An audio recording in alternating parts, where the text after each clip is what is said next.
Hello, everyone, and welcome back. And good Erev Shabbos, as they say. This evening's program, is a combination of Shabbos, but it's also our pre-Yom Kippur sermon and melodies. This is a very special Shabbat. It's called Shabbat Shuvah. Now, bear with me a minute. There's a argument or a different way of calling this Shabbat. Is it Shabbat Teshuvah or Shabbat Shuvah? Teshuvah means repentance. That's how it's typically translated. Shuvah, without the T, is return. And some authorities refer to it as Shabbat Shuvah because it's the first words of the Haftorah this week. Other authorities is Shabbos Teshuvah because it's the 10 days of repentance. What difference does it make? A letter, Teshuvah, Shuvah, stay tuned. It makes a huge difference in how we live our lives. But before we do that, before we get into the discussion on our pre-Yom Kippur sermon, I'd like to get into the tune, to the mood of Yom Kippur. And nothing puts us more into the mood of Yom Kippur as a very soul-stirring song of Kol Nidre. Not only is it the beginning of the service of Yom Kippur, but Kol Nidre has a very important part of our Jewish history. Kol Nidre became very popular during the times of the Spanish Inquisition, during the 15th and 16th century, when Jewish people were forced to kind of live a double life. They were Jews, but they were forced to convert, otherwise they would be killed. The Jewish people known as the Marranos lived that double life.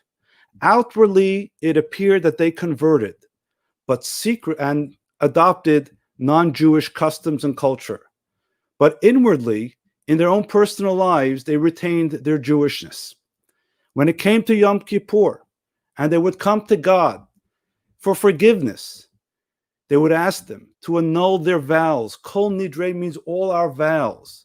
The vows that they have taken in living this double life, the lie, so to speak, that they were living to save their life, hoping that God can overlook that and still grant them a good year.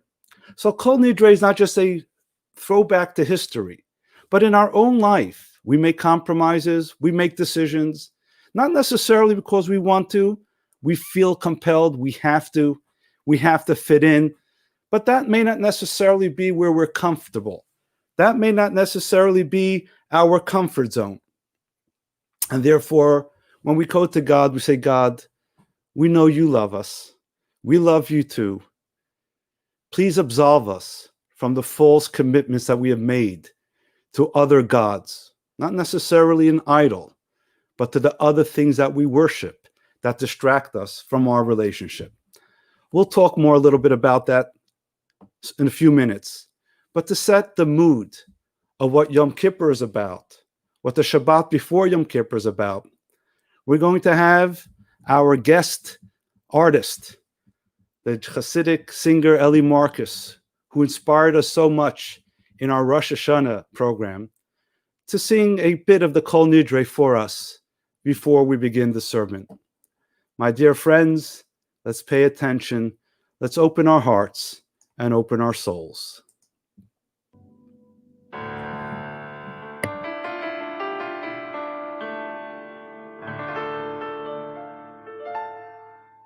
Kol nidrei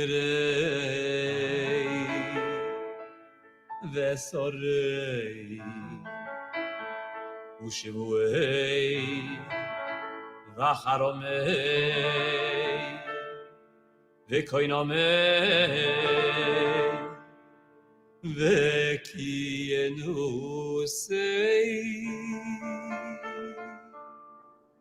Yivechinuye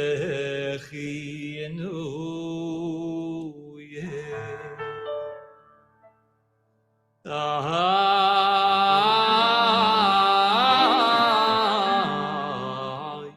Dindareno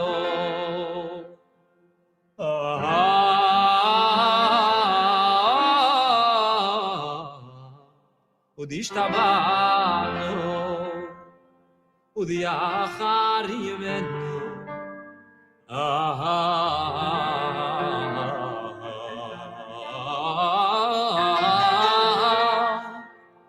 ודיעשרנו, על נפשו סומנו, מיום כיפורים זה,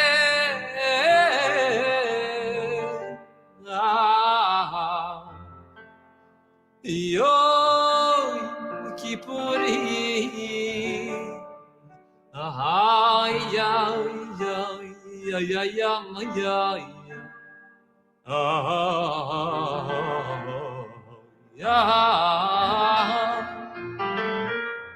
aboleinu letoyevo bechuleho na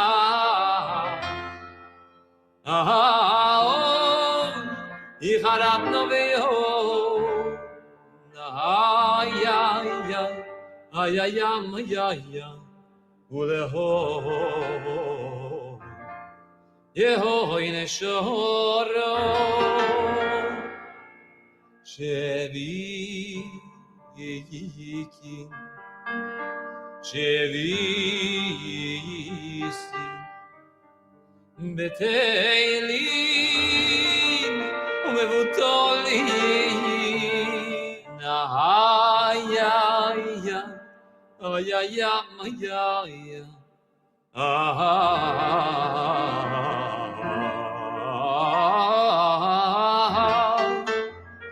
לא שירירים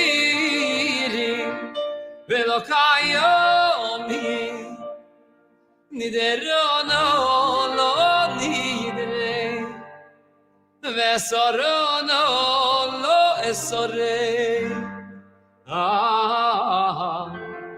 ay la ro ay ay ay ay ay ay ay ay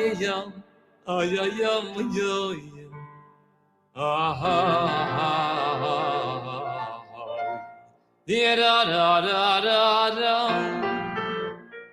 ushevuosono elo shevu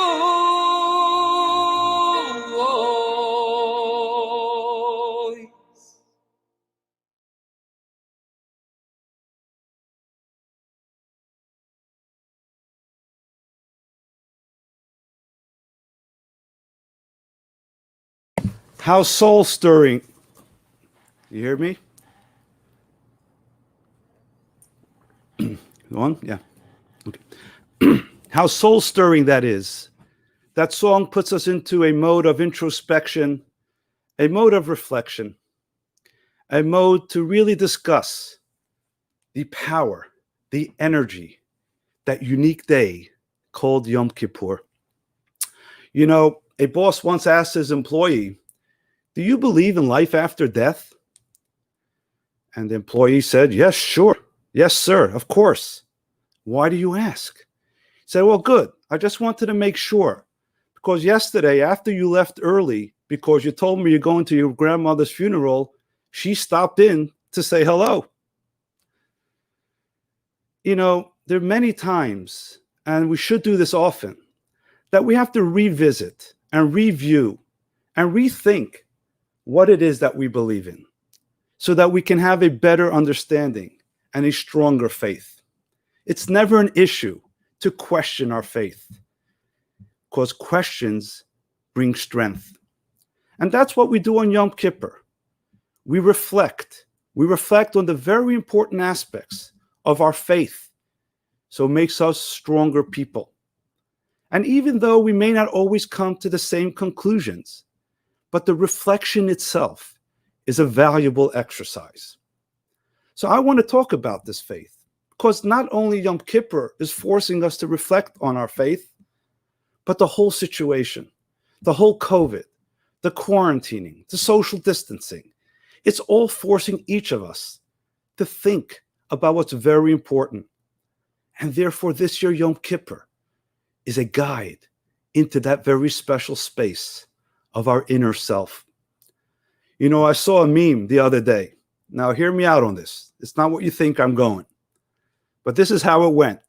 It says, if Trump is reelected, I'm leaving the country. If Biden is elected, I'm leaving the country. Because frankly, has nothing to do with politics. I'm just sick of being stuck in my home, so I'll travel anywhere. Don't catch your breath. It wasn't a political joke, but it's a reflection of the time we're in. We're all stuck at home. And even if we're able to go out and you go to work, you go to the supermarket, you're opening up, or even, as I mentioned last time, we could even go to Starbucks here in Philadelphia or Bucks County and have a coffee. We're still quarantined. I'd love to go visit my daughter and grandchildren in Israel. I can't. Kids are coming and going to school and from school. There's a restriction on all of us, every one of us, whether you're stuck at home or whether you're free to travel more than being stuck at home. But yes, we are all in quarantine. We're all in a certain situation, and we must look at what is the good in here. You know, when I was writing my notes, I wrote, what is the God in here? I missed an O, but that was a message, because everything that God does is for the good. We just have to look a little deeper. So I want to share an experience that I had on Rosh Hashanah just a week ago.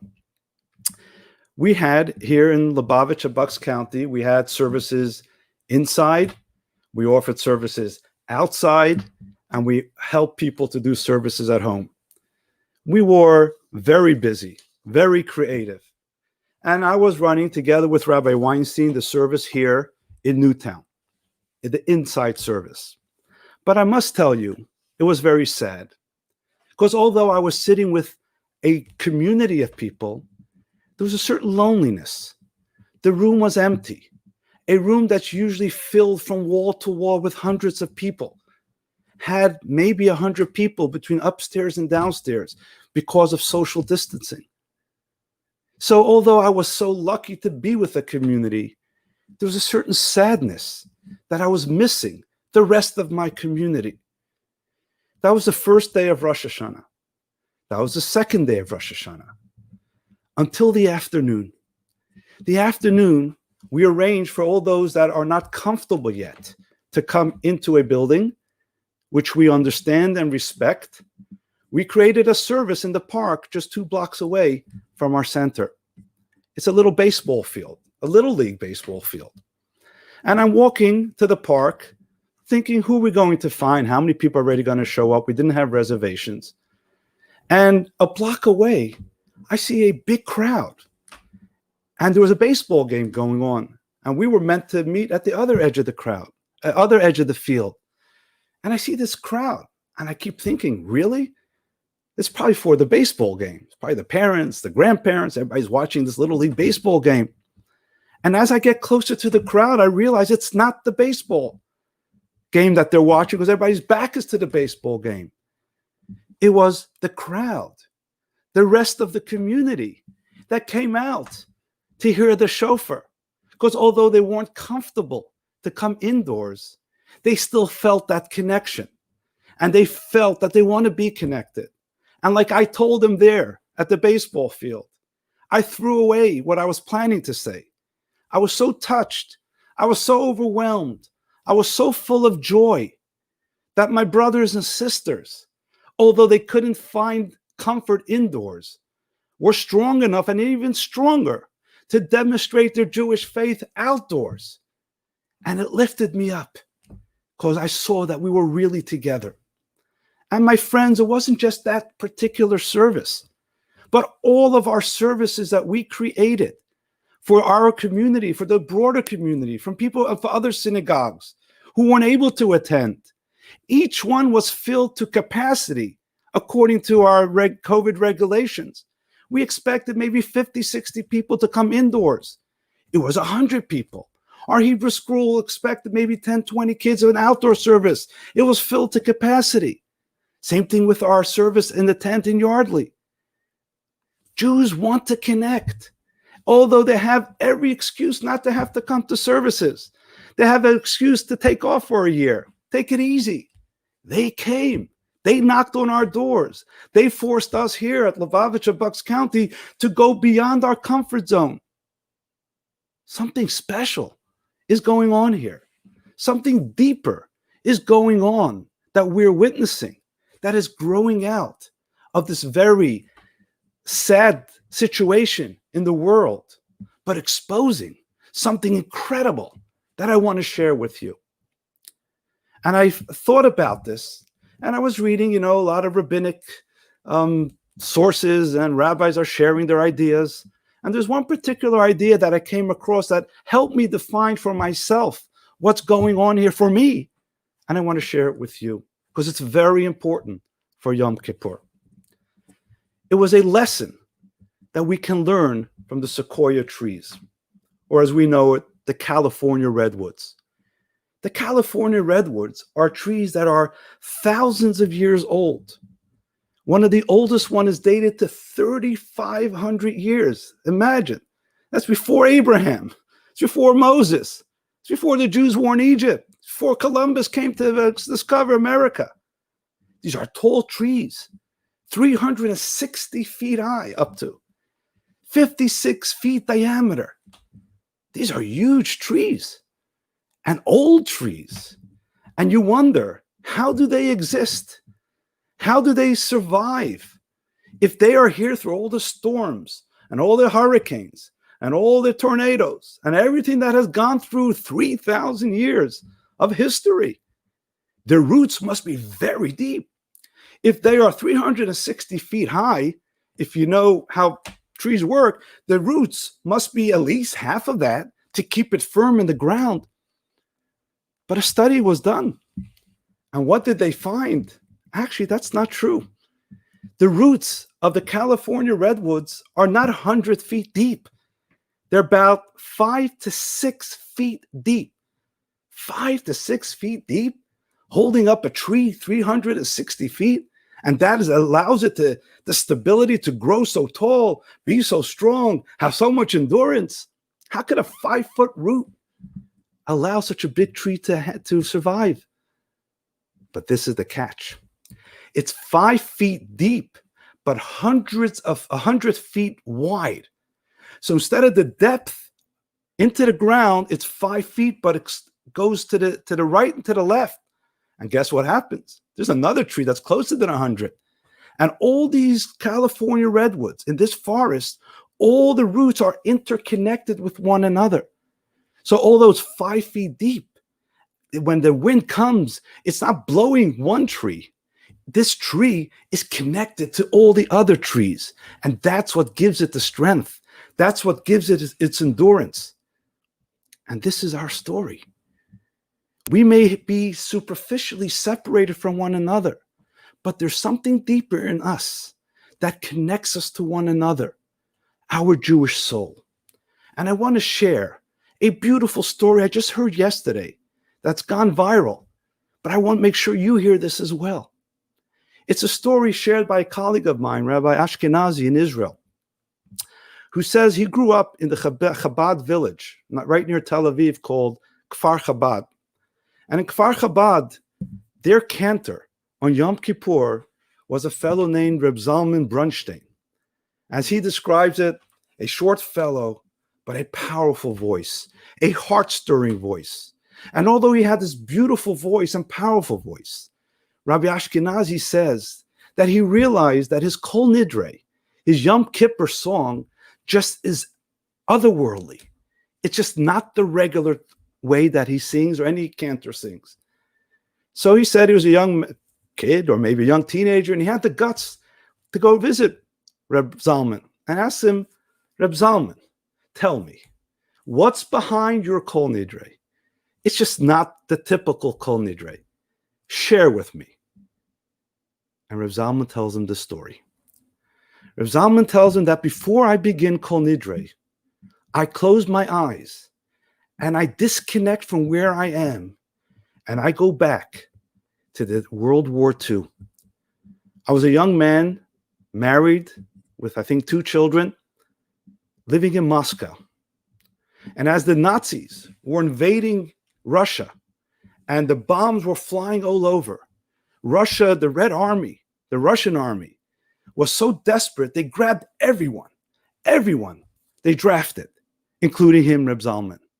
And he says there's thousands of people just being killed all over. And every day he would pray for his wife and children. He would think of them, hoping that he would come out alive. Then one night after a long day, he snuck into the bunker to get a rest, to relax. And he started singing to himself.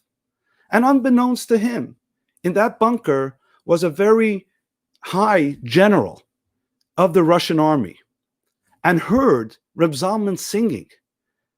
And he looks at him and he says, sing a little more. And he says, you don't deserve to die.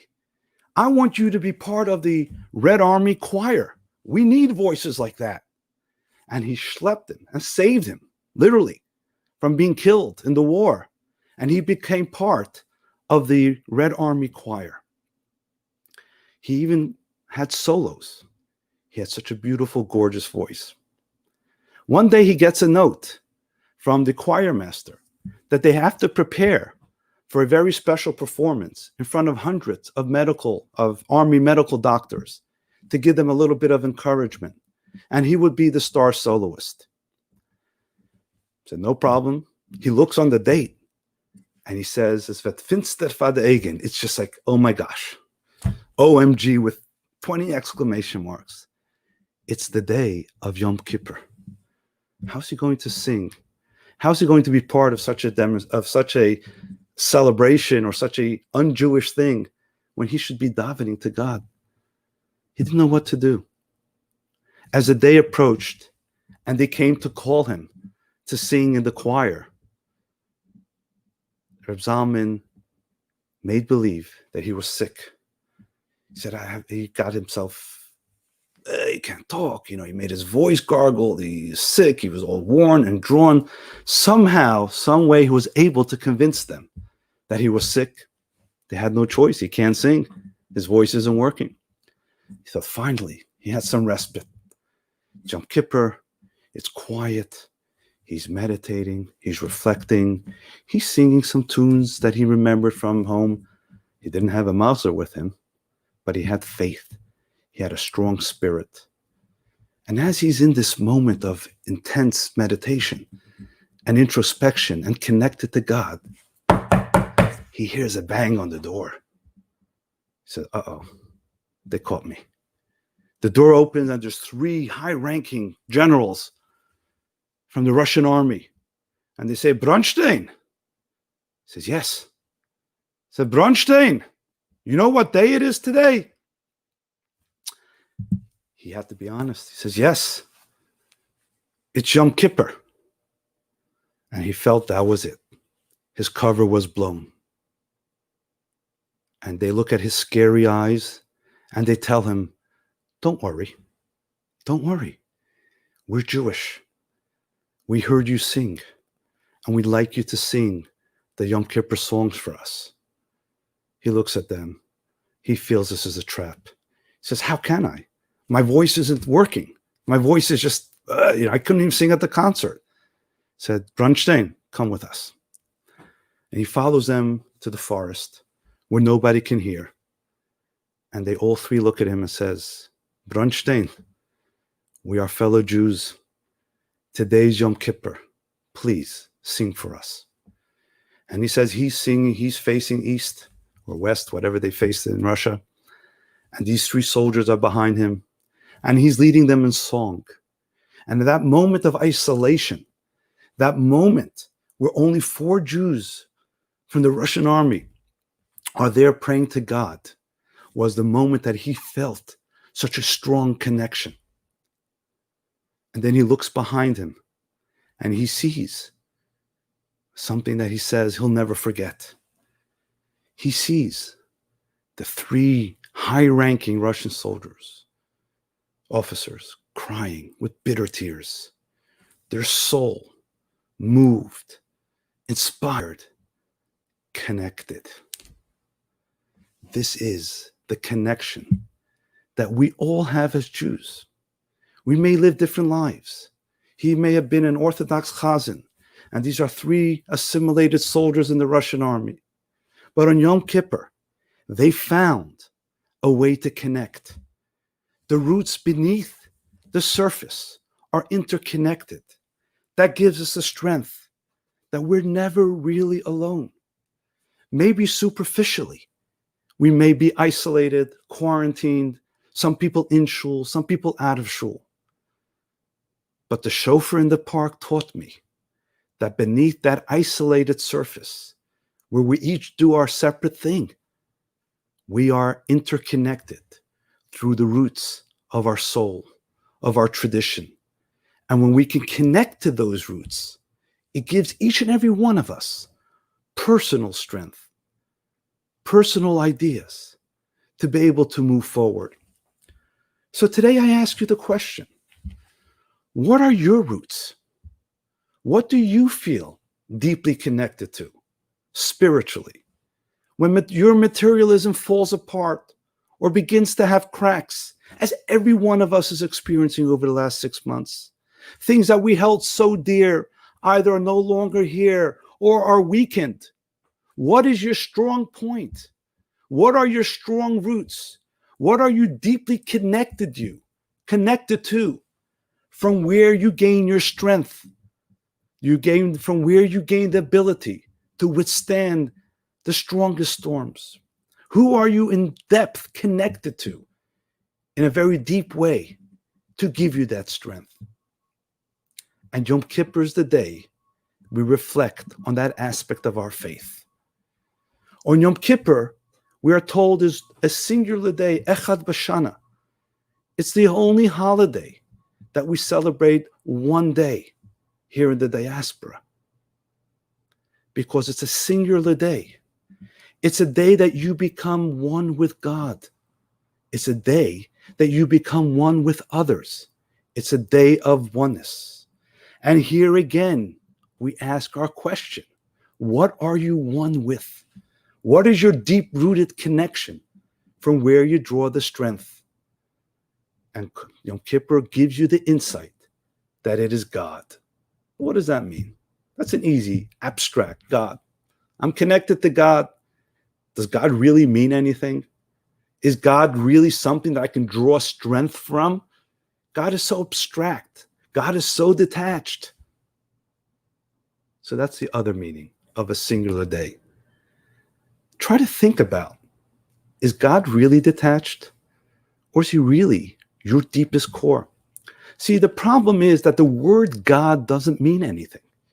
God is a Greek word, and unfortunately brings up too many false ideas of what Judaism really believes, what we refer to as God. Let's take away the word God. What does Judaism say that we believe in? That we have a source of life. We believe in our Creator, a Creator that gives you life, that gives you energy, the Creator that brought you here into this world, and the Creator that keeps you in this world. God is not detached. God is the source of your life and energy. God is the source of you being here. Okay, that sounds a little better, but still, how does that connect to who I am? It just tells me where I come from. Because to me, what God really means is not just the source of where I'm here, not just why I'm here, but the purpose for which I'm here. God did not just create you and I because he had nothing better to do one day. There's a purpose. There is a meaning. There's a reason why Yudi Shem Tov woke up this morning. There's a reason why each one of you woke up this morning. It's not just about energy. It's not just about the source of life. It's about a purpose, a value that transcends yourself. And that is your core. That is the core for which you gather strength.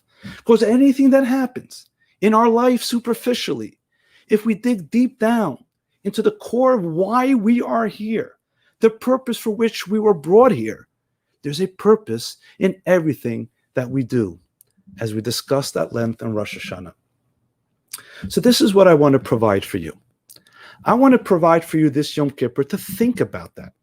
You may not come to the same conclusion. You may not accept it 100%, but think about what is your core roots from which you gather strength. And I want to offer you what Yom Kippur offers me. And that is a 3-step approach, actually a 2-step approach, which is part of a 3-step plan to give you the ability to find your core. Step number 1, I want you to imagine what a good relationship is like. We each have relationships, some challenging, some good. So what does a good relationship feel like? With a parent, with a child, with a spouse, with a friend? Think of a very positive, good feeling relationship. Okay.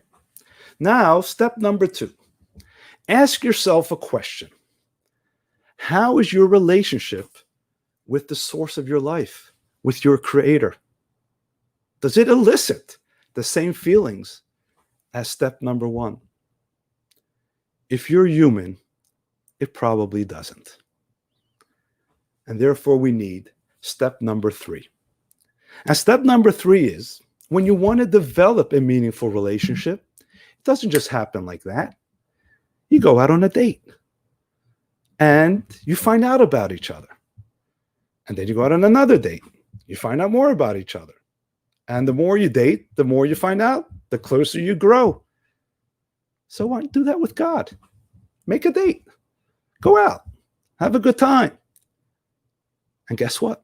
That's exactly what Sukkot is about. That follows Yom Kippur. So in Yom Kippur, we think about step 1 and 2. What is my relationship with God? What could it be? When we are able to successfully define that, we're ready to move on to the next holiday next week, which is Sukkot, which is one of the Moadim, which is a date. You go out in the sukkah. You try to think about what a relationship with God really means. And guess what happens next? When you grow closer with each other, there's joy. You start to dance with each other. Simchat Torah, right? That's what these holidays are about. It's not just a ritual, not just a feel-good. It's a process. It's a process to finding those deeper roots within you that connect us all together as Jews to the core self of who we are. And therefore, this is possible for everyone. This is what Yom Kippur is. Your day with God. Your day of reflecting what that core purpose is really all about. And you can say, well, listen, Rabbi, Yudi, let's get real. That's just not what's going to happen. We'll go to shul, maybe. We'll tune in. We'll listen. And we move on with life. I'm not such an intense Jew. I'm a cultural Jew. I'm a 3 days a year Jew. It's like I say, there's the hyphenated Jews. There's the Orthodox Jew, the modern Orthodox Jew, the open Orthodox Jew, the Haredi Jew, the conservative Jew, the Reform Jew, the progressive Jew, the liberal Jew. You know what? Let's throw out the hyphen. Let's just throw out everything that comes before the hyphen and the hyphen. And we're all left with the same thing. Jew. We're Jews. We're Jews. The hyphens are the big trees, but the roots is just one simple word, Jew. And that core, being a Jew, is what connects us all together and what gives us all the strength. Because on that level, we're all intertwined. In Philadelphia, in the sports world, if you've been listening to sports radio lately, there's talk about regression, of certain players regressing. There's no such thing as a regressed Jew. It's another hyphen. Everyone on your core Jewish soul are interconnected, and we can each share strength from each other. And this is what Yom Kippur is about. I want to conclude with a little story about this idea. Another recent story that happened this Rosh Hashanah. So they're becoming people who give sermons. This particular cantor, we'll call him Netanel, was a cantor in Israel. And he was of a very prestigious shul synagogue in Jerusalem, which was very empty, and therefore his contract was expired because they didn't have the funds to pay him. But he's used to praying. He was looking for a synagogue that he can lead as a cantor. And he couldn't find any significant synagogue that was befit such a great cantor. Someone told him, there's a little synagogue in the West Bank over the Green Line, as they say, and they're looking for a cantor. But it really didn't attract Netanel. It was like a makeshift synagogue, a bunch of young kids or teenagers or young people who weren't too serious. They just wanted to get together. They wanted someone to sing. The whole atmosphere did not talk to him. But he wanted to do what he does best. So he figured, I have nowhere else to pray and to lead prayer. Let me go. First day, he wasn't happy. He says until the second day when he heard the following story, he realized why he went. And the fellow gets up who's leading the congregation and says a story that he had a friend, Moshiko. It's a nickname for Moshe in Israel, Moshiko. And Moshiko was brought up in a fairly traditional home. And as a teenager, he just had enough. He didn't have a good relationship with his parents. And he just decided he's running away. And he went off to India. He grew long hair, tattoos, and drugs. He just got into he just let it all go. And he was far off. About 6 months ago, this guy says he sees Moshiko back in Jerusalem. He's wearing a kippah. He looks like no more long hair. Doesn't know what's going on under his shirt. He said, Moshiko, what happened to you? What happened to all the hair and all the culture that you were involved with? I thought you'd never come back. He says, I'll tell you the truth. I always wanted to come back, but I was very, very embarrassed. I felt bad. Will my parents accept me? Will my community accept me? And then one of my friends told me the following. I want you to hear this, my friends. My friend told me the following, that I want you to know, Moshiko, that the day you ran away from your home, your parents never locked their door, so that whenever you come, you should find the door able to be opened and come right back in. Your parents never locked the door, always leaving it open for you to come back. And this, my friends, is the story of Yom Kippur. Throw out the hyphen. Throw out the superficial label you give yourself as a Jew. Yom Kippur, we go to the core. We dig deep underneath, and we find those roots that connect us with one another, that gives us the source of strength, our purpose, our value, and our meaning. That is teshuvah and shuvah. Yom Kippur is not about repenting alone and saying, I'm sorry.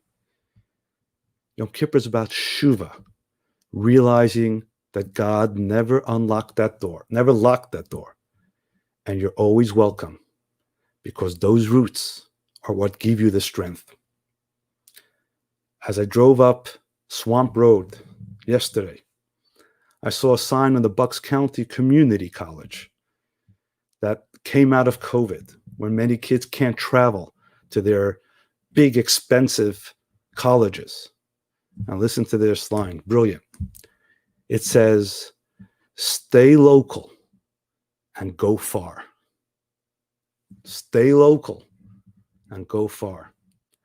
My friends, to really grow high, we can stay local. Dig into yourself. Find your source of strength.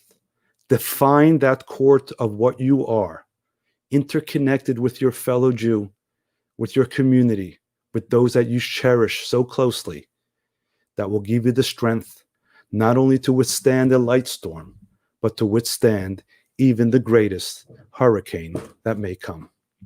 I want to wish you a meaningful Yom Kippur. I want to wish you an inspiring Yom Kippur. And I want to invite you that if you are staying home, email me at rys@jewishcenter.info so I can help you make it a meaningful service.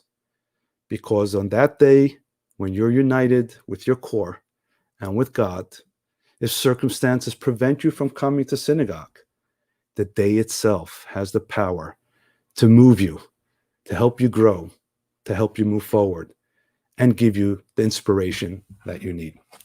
May you all be sealed and written and sealed in a year of health, success, meaning and purpose, and the peace of mind and heart to live that meaning and to live that purpose. Have a good Yontif and an easy fast.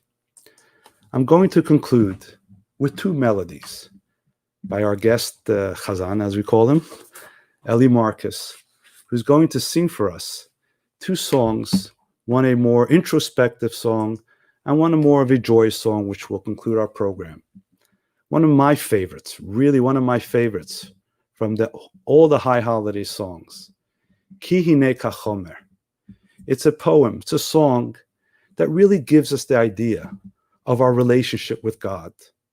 One of the greatest parts of that line is we're in the hands of like a sculptor. God is like a sculptor, and we are like the stone of the sculptor's hand who forms our vision, our image. The things that God gives us is not to impose things on us, but to bring out the inner beauty and the inner potential. Just like a sculptor doesn't add anything to the stone, but takes away the superficial part and brings out the beautiful potential that that stone has to offer. My dear friends, let's listen. Ki Hine Kachomer from our dear friend Eli.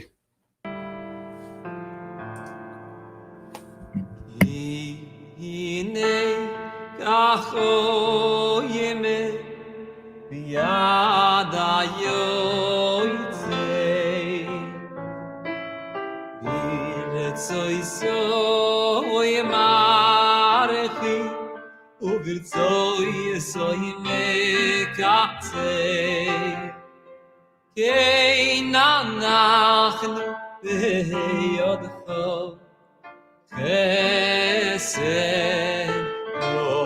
Oitzer Labris Amen V'yal Teifer La'yitzer V'yinei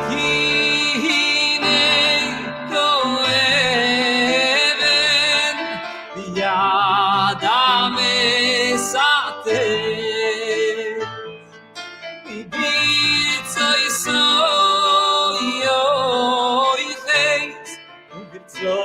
Soy mechates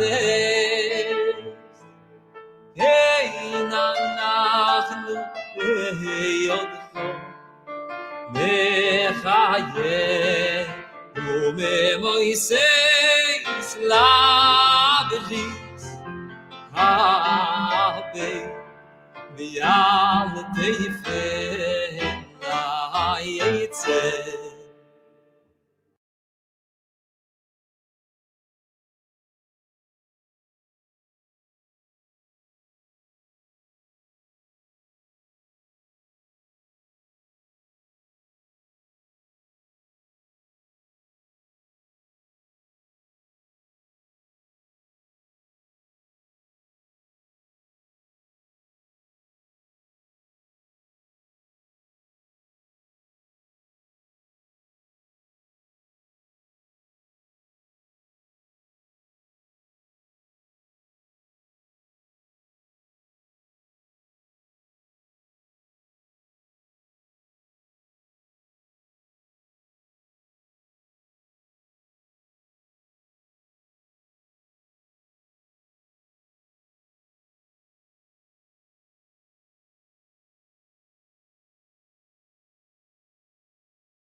Okay, so let me get back. I heard you didn't hear the introduction, but that's okay, because let's get that going. Now we'll sing the song again. Let me explain why we sang that song, and then we'll bring it back up and we will conclude.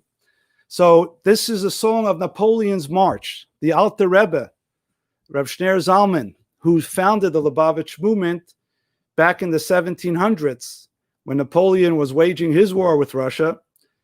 Heard this song, this marching tune of Napoleon's army, and he saw there's a spiritual aspect to it, and he transformed it into a song of spiritual victory. And therefore, every end of Yom Kippur, those of you who've been to our services in Lubavitch and Bucks County know the great excitement, the crescendo that we finish off with this song. Because despite the seriousness of the introspective nature of the day, we still know that we're in that relationship. And although if at the end of Yom Kippur we didn't quite get it, but just being on the pathway, knowing that the door is never locked, is something that gives you encouragement and strength and a lot of excitement. So I'm going to sing the song once again for one reason. You heard it, but during the song, I want all of you that are still on to wish each other good Yontif, and I'll post everybody's greetings for each other, so that even if you're not in shul in person, at least now we can wish each other the great greetings that we would give there in shul as well. So let's go back to the beginning. Let's play the song, and if anybody wants to post a Yontif greeting to everyone who's listening and watching, feel free to do so, and we'll close up right afterwards. So let's start again with this upbeat song of Napoleon's March.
And there we are, my dear friends, the end of our program. And once again, I want to wish you all a good Yontif. I hope everyone has a meaningful and inspiring Yom Kippur. And if you do need anything to help make your Yom Tov more meaningful, please don't hesitate to email me at rys@jewishcenter.info. For now, we'll sign off. Gotta go home, get ready for Shabbat. Shabbat is coming, and we have to make sure that this Shabbat sets the right tone for the incredible days that are following: Yom Kippur, Sukkot, and Simchas Torah. Have a meaningful Shabbos, a good Shabbos, a meaningful Yom Tov, and a joyous Sukkot.